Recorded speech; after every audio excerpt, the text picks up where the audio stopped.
और अब रहा कौरव पांडवों की, तो मैं अपने आप को कौरव मानता हूं, क्योंकि मैं ठाकुर जी के द्वारा मेरा उद्धार होगा। पांडव यही बने रहे भैया। चीर हरण तो इन्होंने खूब कराया है ठाकुर जी का, जो मैं पहले बोल चुका हूँ है। रही कौरव और पांडव की, मुझे विभीषण कहा गया, मैंने स्वीकार किया। पहले हर कोई फर्जीवाड़े में रोज एप्लीकेशन लेकर पहुंच जाता था ऊपर कि भैया मेरी आज रसोई है, 1 घंटे का टाइम दो। 5 नंबर गेट पे पुलिस के हाथ में होती हैं वीआईपी पर्चियां। तब 1-1 घंटे का टाइम, एक टाइम सुबह बराबर बढ़ता था, और इसलिए अव्यवस्था होती थी। वो वीआईपी पर्चियां क्या हैं? घोटाले का सबसे बड़ा कारण है। कोर्ट ने स्पष्ट कहा है कि सेवायतों की सेवा से कोई छेड़छाड़ नहीं की जाए। आज अवमानना हो रही है, सुप्रीम कोर्ट की हो रही है। सुप्रीम कोर्ट को किस तरह से बदनाम किया जा रहा है। मैं तो कह रहा हूं, इन वीडियो को देखकर सुप्रीम कोर्ट को स्वज्ञान लेना चाहिए और इनके खिलाफ जो भी कठोर से कठोर कार्रवाई हो वो करनी चाहिए। ये इनका क्रिएटेड है, क्रिएटेड। ये हर चीज को क्रिएट कर रहे हैं, हर चीज को मर्यादाओं के खिलाफ बता रहे हैं, क्रिएशन है ये। अरे दहली पूजन तो हमारे एक गोस्वामी ने चालू किया था, और ये जितने भी हैं उस गोस्वामी को कितना बुरा बुरा बोलते थे, कितना बुरा बुरा बोलते थे। मैं तो कहता हूं उसने तो इनको धंधा करना सिखा दिया, इनको बता दिया इनका अब ये धंधा जा रहा है तो अब इनको बुरा लग रहा है कि पांडव बनो, हजारों मील चलो, गल गल के मरो है। तो मैं तो ये दावा करूंगा कि बिहारी जी तुम्हें पांडव बनाए, कितने बड़े भगत बन रहे हैं, आहा हा पूछो मत है। सारी मर्यादाओं को इनने तार तार किया, चीर हरण इन्होंने करवाया है। मेरा नाम है दिनेश गोस्वामी और मैं हाई पावर कमेटी द्वारा गोस्वामी की आरक्षित सीट पर मनोनीत हुआ हूँ। गोस्वामी जी, जो भी डिसीजन अभी जो सहमति बनी थी नॉन निर्णयों पर, उसके बाद सचिव महोदय द्वारा आदेश दे दिया गया कि बांके बिहारी मंदिर का समय बढ़ा दिया जाए और पर्ची बंद कर दी जाए, लेकिन अभी भी कुछ गोस्वामी समाज में इसमें आक्रोश व्याप्त है। आप क्या कहेंगे इस बारे में? देखिए, अगर उनकी भावनाएं अगर आहत हुई हैं और वास्तव में ऐसा कभी नहीं हुआ है तो मैं मान सकता हूँ, ठीक है। वो स्वयं ही क्या कर रहे थे। आज 15 साल हो गए, और अब 15 साल का भी इतिहास छोड़िए, ये ऑर्डर क्यों आया, इस ऑर्डर की आवश्यकता क्यों पड़ी, इस टाइमिंग को फिक्स करने की आवश्यकता क्यों पड़ी। क्या होता था, पहले हर कोई फर्जीवाड़े में रोज एप्लीकेशन लेकर पहुंच जाता था ऊपर कि भैया मेरी आज रसोई है, 1 घंटे का टाइम दो। आज मेरा 56 भोग है, 1 घंटे का टाइम दो है। तब 1-1 घंटे का टाइम, एक टाइम सुबह बराबर बढ़ता था, और इसलिए अव्यवस्था होती थी है। और कौन करते थे? ये लोग करते थे जो आज कह रहे हैं कि ठाकुर जी को कष्ट होगा, 45 मिनट में कष्ट होगा। ये 1-1 घंटे का टाइम लेते थे। तब इस पर विवाद हुआ, क्योंकि एक टाइम वाले ही लेते थे, उस पर विवाद हुआ, और विवाद होने के बाद कोर्ट में ये केस गया और टाइम फिक्स कर दिया गया। तो इसमें कोई वो नहीं है। तो ये सब चीज ये इतना कर चुके हैं, इतना टाइम बढ़ा चुके हैं, और आज व्यवस्था हो रही है, हाई पावर व्यवस्था कर रहा है, कमेटी कोई व्यवस्था कर रही है, तो आज ठाकुर जी को कष्ट हो रहा है।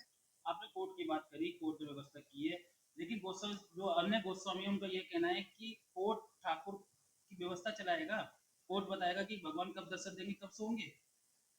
देखिए, कोर्ट ने जो आदेश किए हैं उन आदेशों में कहीं भी कोई छेड़छाड़ नहीं होगी है। इसकी जिम्मेदारी मैं लेता हूं, आप सब लोगों के सामने लेता हूं। कोर्ट ने स्पष्ट कहा है कि सेवायतों की सेवा से कोई छेड़छाड़ नहीं की जाए। दर्शन एक व्यवस्था का मामला है, प्रबंधन का मामला है, और पूर्व में भी पिछले 50 साल से 60 साल से जब से स्कीम चालू हुई है यही है। मेरे ऊपर तो हाँ। तो कुछ गोस्वामी समाज का ये भी कहना है कि जो वीआईपी पर्ची की बात आई थी सामने, वीआईपी पर्ची को बंद कर दिया गया है, तो वीआईपी दर्शन व्यवस्था क्यों बंद नहीं है? वीआईपी पर्ची से क्या हो जाएगा? तो जो कि मंदिर का कोष आता था वीआईपी पर्ची से, वो तो बिल्कुल ही बंद कर दिया है। आके इससे ऐतराज क्यों है? देखिए, मुझे लगता है यहाँ कुछ गलतफहमी है। वीआईपी पर्चियां तो रोज आप देख लीजिए, 5 नंबर गेट पे पुलिस के हाथ में होती हैं वीआईपी पर्चियां, जिसमें चुन्नी मुन्नी टुन्नी पुन्नी जे वो अटर झटर। मैंने उस पर कहा कि भाई इसमें सरनेम होना चाहिए, क्योंकि सबसे बड़ा घोटाला और पूरे भारत नहीं पूरे विश्व में हमारी बदनामी हो रही है कि पैसे लेके दर्शन कराए जाते हैं, पैसे लेके दर्शन कराए जाते हैं। हमारे गोस्वामी सब बाहर रहते हैं, वो अंदर से ही खेल खेलते हैं। हैं वे उन्नी मुन्नी चुन्नी कौन लिखाता है? ये लिखाते हैं। आप देख सकते हैं मंदिर में रिकॉर्ड है, और कोई भी अनपढ़ आदमी भी उसको चेक कर ले और बता दे कि वो वीआईपी पर्चियां क्या हैं। घोटाले का सबसे बड़ा कारण है। हो सकता है इसमें कोई गलतफहमी हुई हो, मैं मानता हूँ ठाकुर जी का रेवेन्यू नहीं कम होना चाहिए, और शायद इस मंशा से वो पर्ची शब्द का उपयोग नहीं किया गया है। वो अभी अगली तारीख, अगली जो मीटिंग होगी उसमें डिस्कस होगा। भैया, हमारे जज साहब वो पूर्ण सर्वज्ञ वो तो नहीं है, वो हमसे ही तो सूचना लेंगे। इसीलिए और माननीय सुप्रीम कोर्ट ने उसमें एक चीज स्पष्ट लिखी है कि प्रबंधन में ये सिर्फ 4 गोस्वामी ही दखलंदाजी कर सकते हैं, अपने सजा दे सकते हैं, और शब्द लिखा हुआ है 5वां कोई नहीं। और आप देखिए इन चारों को तो दरकिनारे कर दिया गया है। आज सबसे बड़े भक्त 5, 6, 7, 8 हो रहे हैं और कोस रहे हैं। आज अवमानना हो रही है, सुप्रीम कोर्ट की हो रही है। सुप्रीम कोर्ट को किस तरह से बदनाम किया जा रहा है। मैं तो कह रहा हूं इन वीडियो को देखकर सुप्रीम कोर्ट को स्वज्ञान लेना चाहिए, और इनके खिलाफ जो भी कठोर से कठोर कार्रवाई हो वो करनी चाहिए। और अगर वो नहीं करती है तो ये सरकार का कर्तव्य है कि वो इस चीज को सुप्रीम कोर्ट के संज्ञान में लाए, क्योंकि हमारे माननीय योगी जी कोई गलत काम नहीं करते हैं। उनके लिए सब धर्म बराबर है। वो किसी भी हिंदू धर्म के लिए कहीं बुरा कर सकते हैं? कभी नहीं कर सकते। उसको बुरा करके पेश किया जा रहा है। दूसरा, मेरे ऊपर एक ये आरोप है कि मैं बाहर से आया हूँ। हैं बाहर से आने वाले जो खुद कह रहे हैं वो ही नहीं, मेरे पिता तो यहीं जिए, यहीं मरे, और यहीं सर्विस की। वृंदावन के में जो बस स्टैंड है वहां पर वो इंचार्ज रहे, और वहीं से उनका रिटायरमेंट हुआ। और यहाँ तो वो लोग कह रहे हैं जिनके पिता हमेशा बाहर रहे और यहाँ आए, और सब लोग जानते हैं, गोस्वामियों का बच्चा बच्चा आया जानता है कि वो क्यों आए। कहने वाले भी जानते हैं कि उनका लालन पालन बाहर ही हुआ क्योंकि उनके पिता ने किया है। तो अगर मेरे ऊपर अगर ये आरोप लगाया जाता है तो पहले वो अपने स्वयं के उसमें झांक कर देखें। हाई पावर मैनेजमेंट कमेटी बनी है और बताया, उनका कहना है कि उनका काम सिर्फ मैनेजमेंट को संभालना है, ना कि सेवाओं में दखल देना। यदि समय परिवर्तन होगा तो सेवाओं में परिवर्तन हो रहा है, आखिर ऐसा क्यों? इस तरह का कोई परिवर्तन नहीं हो रहा है। ये इनका क्रिएटेड है, क्रिएटेड। ये हर चीज को क्रिएट कर रहे हैं, हर चीज को मर्यादाओं के खिलाफ बता रहे हैं। क्रिएशन है, ये पक्का क्रिएशन है। क्या होगा? पहले तुम जल्दी नहीं घुसते हो, कभी भी वहां देहली पूजन के लिए गेट नहीं खोला जाता है। अब आप आज के आकर देख लिए, आपको पता है यहाँ की व्यवस्था, पुरानी व्यवस्था मैं बताता हूँ आपको। इस जो गेट है, मेन गेट है, ये चांदी का गेट है। वो भी एक धंधे का कारण बना था। उसको उसमें भी काफी वो हुआ, लोग अपने घर ले गए उसको। है देखो, मैं तो इतने जहाँ तो ये बात सच है मैं नहीं जानता हूँ। अभी आपके सामने हमारे अशोक गोस्वामी जी बताएंगे। उन पे वो तो हमेशा यहीं रहे, वो हमेशा सक्रिय रहे। उनके पूज्य बाबा श्री फुंदी लाल जी यहाँ पर ठाकुर जी की मान मर्यादाओं के लिए वो लड़े हैं। इसलिए मेरे ऊपर आरोप है, और मैं मानता हूँ हो सकता है मेरा कोई मेला फाइड होता है, मैं बाहर से हूँ, ये मानते हो, मैं भी चलो स्वीकार कर लेता हूँ मैं बाहर रहा हूँ। क्यों बाहर रहा हूँ? मैंने ठाकुर जी को लूटने के लिए धंधा नहीं किया, इसलिए मुझे मेहनत करके रोटी कमानी पड़ी। मैंने अपने बच्चों को मेहनत करके पाला है। तो भैया, ठाकुर जी की किसी भी मर्यादा, किसी भी सेवा का हनन नहीं हो रहा है। ठाकुर जी समय बढ़ने से, घटने से सिर्फ वही होगा, रात रात भर ठाकुर जी के ऊपर धाए धाए करना। बड़े बड़े हमारे स्वामी हरदासी परंपरा में कहीं भी वैदिक मंत्रों का कहीं नहीं है। हमारे स्वामी हरदास जी ने संगीत साधना से उपासना की।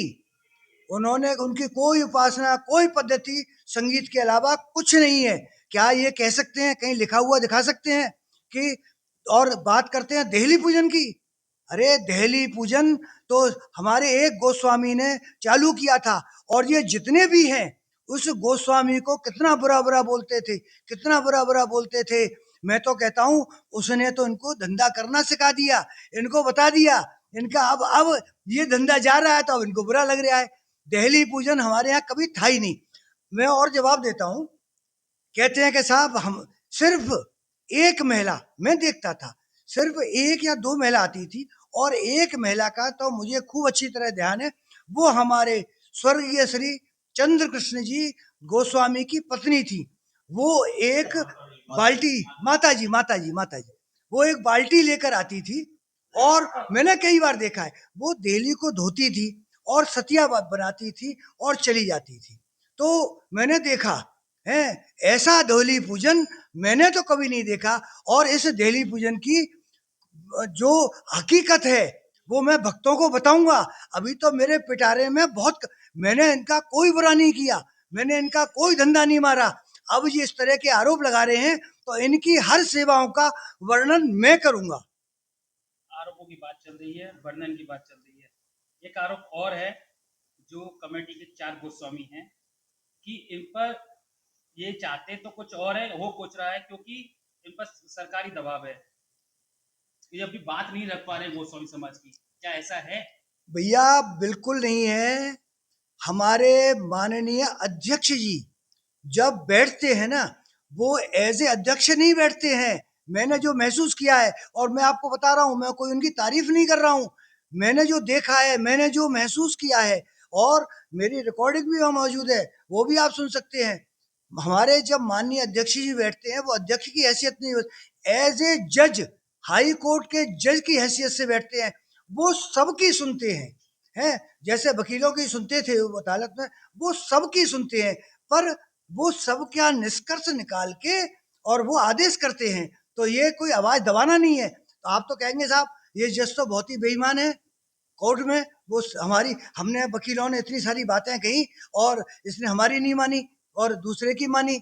हमारे माननीय अध्यक्ष महोदय वो एज ए जज की हैसियत से बैठते हैं और एज ए जज की, जस्टिस की तरह वो फैसला देते हैं। तो क्या आप लोगों को मानसिक दबाव नहीं है? आप जो भी उनका सहमति होती है आपकी स्वयं की होती है? भैया आज समस्त गोस्वामियों ने देखा है, समस्त भारतवासियों ने देखा है, समस्त भक्तों ने देखा है कि मुझ पर आरोप कुछ भी लगा लो, पर मैं मानसिक दबाव में किसी के नहीं आ सकता, न मेरे ऊपर कोई दबाव नहीं आ सकता। और जिस दिन मुझे महसूस होगा कि मेरे ऊपर कोई दबाव है, मुझे मेरी किसी तरह ठाकुर जी की जो, मैं जो लेकर, मेरा जो उद्देश्य है कि ठाकुर जी की जो सेवाएं नहीं हो रही हैं आज मेरी, और मैं इस तरह के इंडिकेशन पहले दे चुका हूं जिससे कि अखबारों में छाप दिया कि मैं साहब असंतुष्ट हूँ। हैं, मैं इसलिए बता देना चाहता हूँ, मैं आज भी कह रहा हूँ ये मेरी असंतुष्टि नहीं है, मैं क्लियर कर रहा हूँ। जिस दिन मुझे महसूस होगा कि मेरे ठाकुर जी की सेवा में या सुप्रीम कोर्ट का जो आदेश है उसमें थोड़ी भी इधर उधर हो रही है, तो मैं यहाँ कहूँगा नहीं, मैं यहाँ बना नहीं रहूँगा। मुझे कोई पद से लालच नहीं है, मुझे सरकार ने कोई पद नहीं दिया है, मुझे ठाकुर जी ने दिया है। ठाकुर जी की इच्छा से मैं हूँ, और जब मैं देखूंगा कि उनकी इच्छा पूर्ति मैं नहीं कर पाया हूँ तो वो मेरा दिमाग ऐसा कर देंगे कि मैं पद से दूर हो जाऊंगा। मुझे क्या लालच है। एक आखिरी सवाल, हाँ गोस्वामी समाज का कहना है कि जो सदस्य चुने गए हैं वो सर जो जो भी कमेटी के लोग हैं उनके द्वारा स्वयं चुने गए हैं, और वही लोग चुने गए हैं जो प्रदर्शन में शामिल नहीं थे। देखिए ऐसा कुछ भी नहीं है। हैं। अब ये करेंगे, कहेंगे ये जो कमेटी के सदस्य चुने गए हैं उन और जो लाइन में लगे हुए हैं, उन्होंने क्या किया? उन्होंने कितना प्रदर्शन किया? वो बैक में रहे। इन्होंने तो वो हाल किया है, ठाकुर जी की मर्यादा तो गई गई है, इन्होंने तोड़ी, वीडियो फोटो से तोड़ी, ठाकुर जी का सारा प्रदर्शन किया, अंग प्रदर्शन किया। वो फोटो आज भी मेरे पास हैं और आज भी वहां अंदर गर्भगृह में बैठकर फोटोग्राफी करते हैं। वो किया, इन्होंने किया ही किया। इन्होंने क्या किया?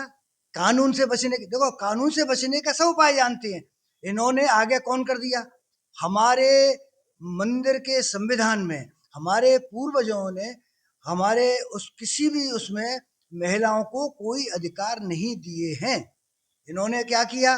कानून से बचने के लिए है और मुझसे भी बचने के लिए हमेशा ये, जबकि मैंने एक आध कमेंट किसी महिला पर कर दिया है गलती से, है जिसमें एक महिला थी जो गोस्वामी थी और मुझे पता नहीं कि ये गोस्वामी है, क्योंकि मैंने उसके प्रोफाइल पे देखा, वो जाने कहा मथुरा का किस मंदिर के गोस्वामी, तो मैंने उसको कोई उसका अपमान नहीं किया है, मैंने उसके कमेंट का जवाब दिया है। ऐसा हो सकता है एक आध दो को मैंने दिया हो, मैंने किसी का असम्मान नहीं किया।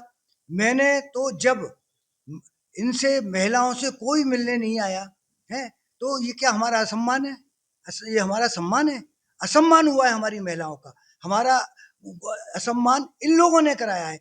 क्या 50 साल, 60 साल, 100 साल जब से भी हमारी परंपराएं चली हैं और हमारी जो यात्रा यहाँ से जाती है, मंदिर से जाती है स्वामी जी को बधाई देने, उसमें कभी भी हमारी महिलाएं उसमें कभी शामिल नहीं हुई हैं। अगर मैं इस बारे में कुछ बोलता हूँ तो मैं उनका अपमान नहीं कर रहा हूँ, इस है बार तो हुई थी ना। इस बार वही वही मैं बता रहा हूँ, मैं बता रहा हूँ, मुझको मेरे ऊपर आरोप लगाए हैं ना कि मैंने महिलाओं का असम्मान किया, मैं बता रहा हूँ मैंने उससे उसके लिए कहा है, तो मुझको ये जवाब मिला। अब निर्णय आपके ऊपर है।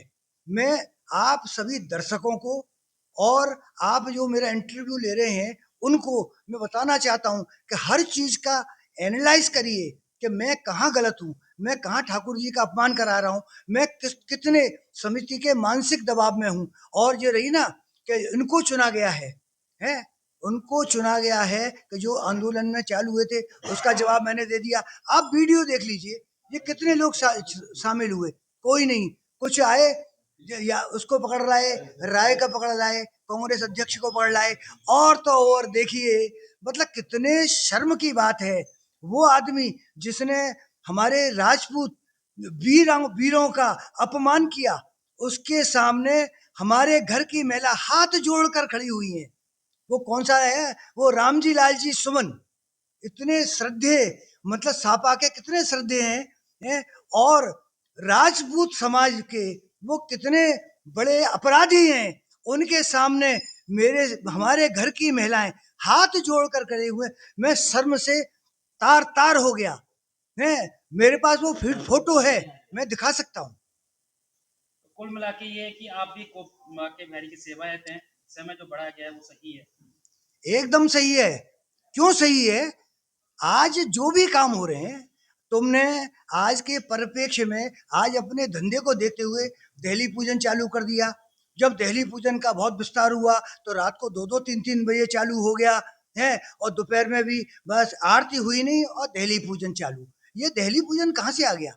अब आपको मैं एक चीज और बता दे रहा हूँ, ये इनके जो खास मेंबर हैं, जो इनके खास है, उन्होंने ये नहीं बताया कि मैंने खुद कहा था, वहाँ कमेटी में कहा था, सबके सामने कहा था, और मेरे सारे सदस्य आज इस बात के गवाह हैं। और वो 2 सदस्य जो जिनको ये अपना मानते हैं, तीसरा सदस्य को भी ये कहते हैं वो भी हमारा है। अब मैं बताता हूँ, मैंने कहा, मेरा प्रश्न था जज साहब से, जो मैं बता रहा हूँ, जज साहब दवाई जवाब देते, जज साहब को मैंने कहा कि देखिए कि आज दहली पूजन आस्था का प्रतीक हो गया, सब लोग जुड़ गए। बोलो जुड़ गए हैं या जोड़े गए हैं? मैंने कि चाहे जुड़ गए हैं या जोड़े गए हैं, मैं जानता हूं आप भी जानते हैं जोड़े गए हैं, पर आज वो लोगों की भक्तों की आस्था का प्रतीक है। तो इसके लिए कोई ना कोई रास्ता निकाला जाए और दहली पूजन को ठाकुर जी की भी शांति बनी रहे और उनको भी आराम मिले, वो भी डिस्टर्ब नहीं हो, और दहली पूजन है हो, और वो रास्ता मैं उनको सुझाया और सुझाऊंगा, और भक्तों की आस्था को ठेस नहीं पहुंचेगी। देहली पूजन कहीं ना कहीं अवश्य होगा और पूर्ण श्रद्धा और विश्वास से होगा। समय की मांग है, लाला को तकलीफ होगी, तो क्या जब मंदिर बंद हो जाता था पुराने समय में, उसके बाद डेली पूजन होता था, चाहे दिन हो या रात हो, क्या तब लाला को शोर शराबे से दिक्कत नहीं होती थी क्या? भैया, अब एक छोटी सी बात ही बहुत है जो मैंने अभी कहा है, हैं? लाला के सर पे तुम ढोल बजा रहे हो, हैं? जबकि हमारे यहाँ दूसरी बात, लाला की मर्यादा की बात कर रहे हो, लाला की वो बात कर रहे हो, हैं? हमारी पुरानी एक परंपरा थी, और हमारे भंडारी वहां खड़े होके, हैं, आवाज लगा के कहते थे, ए कोई सामने बैठ जाता था ना, ए खड़ा हो जा, खड़ा हो जा। कोई नहीं बैठ सकता था, कोई बैठ ही नहीं सकता था। और हम क्या कर रहे हैं, अपने राजा धीराज का अपमान कर रहे हैं, अपने राजा धीराज के सामने वो है। मैं कमेटी से थोड़ी मेरा मतभेद है, वो ये है कि यहाँ उस ठाकुर जी का, उस भेंट का, है, और उस इनकम का, आप इनकम की बात कर रहे हैं कि ठाकुर जी की वो इनकम बर्बाद कर दी है, छोटी सी पर्ची बंद करके, है। और तुम जो ठाकुर जी के भेंट को लूट रहे हो, बैठ के लूट रहे हो, गद्दी लगा के लूट रहे हो, उसके लिए तुम सब एक हो। और तुम्हारे जो वो हैं उनका प्रयास सिर्फ यही है कि वो नहीं बंद हो।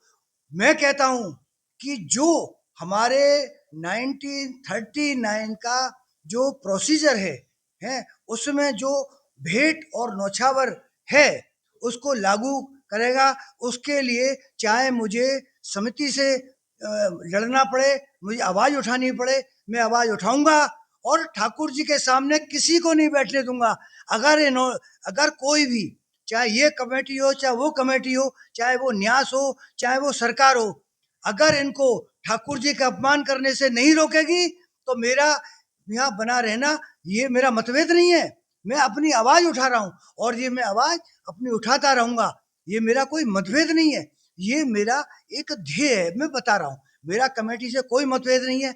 मैं बिल्कुल माननीय जज साहब की बहुत सम्मान करता हूँ, और मैंने बता दिया वो एज ए जस्टिस काम कर रहे हैं, आवाज नहीं दबा रहे हैं, एज ए जस्टिस काम कर रहे हैं। आखिरी सवाल है मेरा अब बस, कई बार समय की मांग हुई, कई बार मामला कोर्ट पहुंचा और हर बार निरस्त हुआ, इस बार भी पहुंचा है, क्या लगता है? भैया, आप उसमें एक चीज पढ़ लीजिए, सुप्रीम कोर्ट के ऑर्डर में ही लिखा हुआ है कि यहाँ पर बहुत सारे लिटिगेशंस हैं, ये हैं। उसकी वजह से सबसे बड़ा जो सुप्रीम कोर्ट ने कारण बताया है वो यही बताया है कि बहुत सारे लिटिगेशंस हैं, उनकी वजह से कोई प्रबंधन नहीं हो पा रहा है, और यही वो फिर कोशिश कर रहे हैं। तो माननीय सुप्रीम कोर्ट को आज वो अवमानना बता रहे हैं, मुझे भी नोटिस मिला है। उसके लिए तो मेरा जवाब ये है कि ठाकुर जी की सेवा के लिए है, अगर कोई भी मेरे को सजा होती है मुझे स्वीकार है, पर ऐसा कुछ नहीं है। माननीय सुप्रीम कोर्ट ने सबसे बड़ी अपने आदेश में ये बात कही है कि यहाँ बहुत सारे लिटिगेशंस हैं, इसकी वजह से इस कमेटी का निर्माण किया जा रहा है, और उसको तो फिर इसका मतलब क्या है, इसकी एनालिसिस की जाए, इसीलिए बनी है कि उन लिटिगेशन को दरकिनार किया जाए। आगे क्या है, देखो भैया, मैं कोई इतना बड़ा पढ़ा लिखा नहीं हूँ, मैं यहाँ रहता नहीं हूँ, मैं समाज का हिस्सा नहीं हूँ। इन्होंने खुद कहा है, एक निष्कासित गोस्वामी, आप देखिए ये कितनी सीमाएं लांग रहे हैं। क्या इनको, ये मुझसे कहते थे कि तुमने वो कर दिया, समर्थन दे दिया न्यास का, तुम्हें क्या अधिकार था? हाँ, मुझे अधिकार नहीं था, एक सेवायत के रूप में मेरा अधिकार है, एक ठाकुर जी के भक्त के रूप में मेरा अधिकार है, एक ठाकुर जी की मर्यादा के रक्षक के रूप में मेरा अधिकार है। उस अधिकार ने दिया, और आज तो मुझे अधिकार है, सुप्रीम कोर्ट ने मुझे अधिकार दिया है कि आप एक समाज के ही नहीं, आप पूरी जनता के एक प्रतिनिधि हैं, और वो सीट है सेवायतों की, सेवायतों की आरक्षित सीट पर मुझे चुना गया है, ये सुप्रीम कोर्ट के आदेश से। आप क्या कहेंगे? भैया, चीर हरण तो इन्होंने खूब कराया है ठाकुर जी का, जो मैं पहले बोल चुका हूँ है। रही कौरव और पांडव की, मुझे विभीषण कहा गया, मैंने स्वीकार किया, सबके सामने स्वीकार किया मैंने, और मैंने तो कमेटी में भी स्वीकार किया है। और जो ठाकुर जी ने मुझे रोल सोच के दिया विभीषण का, और मैंने उसका पूर्ण तरह से निभाया। और अब रहा कौरव पांडवों की, तो मैं अपने आप को कौरव मानता हूँ, क्योंकि मैं ठाकुर जी के द्वारा मेरा उद्धार होगा। पांडव यही बने रहें। और जैसे हमारे अशोक भाई ने कहा है कि पांडव बनो, हजारों मील चलो, गल गल के मरो, है। तो मैं तो ये दावा करूंगा कि बिहारी जी तुम्हें पांडव बनाए हैं, और जो उनकी इच्छा है वो होगा। मैं तो कौरव ही अच्छा हूँ, कम से कम ठाकुर जी से द्वारा मेरा उद्धार तो होगा। क्या अब क्या क्या रंग देखने को मिलेंगे? रामायण का रंग देख लिया, भीषण बन गए, महाभारत का देख लिया, कौरव बन गए, अब कौन सी लीला देखने को मिलेगी आगे? ये लीला तो वो करवा रहा है, और ये लोग कर रहे हैं। कितने बड़े भगत बन रहे हैं, आहा हा, पूछो मत, है। सारी मर्यादाओं को इनने तार तार किया। चीर हरण इन्होंने करवाया है। जैसे हमारे देखो क्या हुआ, जो चाव निकली वो चीर हरण किसने किया, क्या हुआ, हमारी मर्यादा चीरण करवाने वाले। मैंने वो नहीं देखा, मैं यहाँ नहीं था, मुझे तो बाद में वीडियो पर देखा, और मैं शर्म से तार तार हो गया। ये मैंने पहले भी कहा है।